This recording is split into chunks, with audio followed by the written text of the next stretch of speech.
Welcome back sa ating mga balitang basketball. Stephen Curry makakalaro mga idol sa kanilang opening game versus Portland Trail Blazers.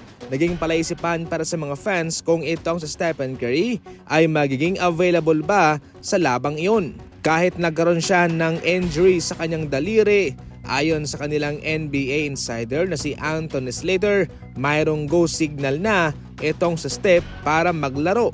Sa katunayan, naglaro siya versus Los Angeles Lakers kahit na mayroon siyang iniindang injury at siya'y nagtapos pa na mayroong 16 na puntos, 6 na assist at mayroong 5 rebounds. Hindi lang naipamalas ng Golden State Warriors yung kanilang kagalingan sa kanilang reserba at sa kanilang second unit, kundi kanilang naipamalas din yung kanilang shooting.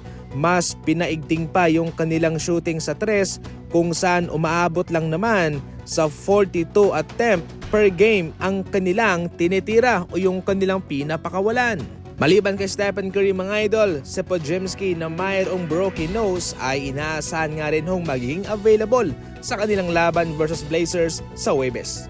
Nilinaw ni Doc Rivers na naging maganda naman yung kanyang coaching career at hindi pa siya kinulang sa mga naging trabaho niya. Ayon kay Doc Rivers, hindi naman daw siya nag-come up short in my opinion. Come up short, what does that mean? Kung tutuusin nga raw mga idol ay naging maganda naman daw yung kanyang coaching job sa mga nakalipas sa taon at kanyang binigyang din ang kanyang former team na Philadelphia 76ers kung saan isang laban na lang daw ang kanilang kinakailangan para makapunta sa Eastern Conference Finals. Ngayon mga idol, nasa Milwaukee Bucks siya at kanyang gagawin ang kanyang buong kakayahan para mapaganda ito at ma-improve man lang yung kanilang inabot noong nakarang season. Mas pinalakas din sa ngayon ang kanilang coaching staff considering na bumalik sa kanila si Coach Darvin Ham galing sa Los Angeles Lakers.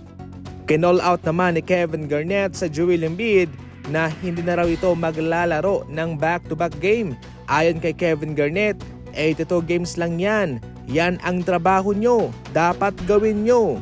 Sa season na ito mga idol, sa sahod sa Joel Embiid ng 47 million at sa kanyang huling taon sa kontrata niya, siya ay sa sahod ng 69 million. Malaking pera yan.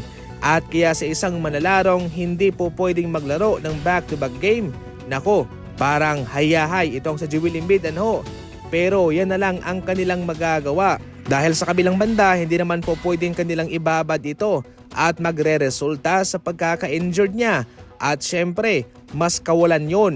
Kaya sa positibong naratibo, mas naging maganda pa itong hindi paglalaro ni Joel Embiid ng back-to-back game kumpara sa maraming laro ang kanyang mamimiss. Sa kabilang banda, may punto naman itong si Kevin Garnett mga idol na dahil sa malaking pera, milyones na ipinapasahod sa kanya ay dapat na gampanan niya kung ano ang kanyang trabaho mga idol.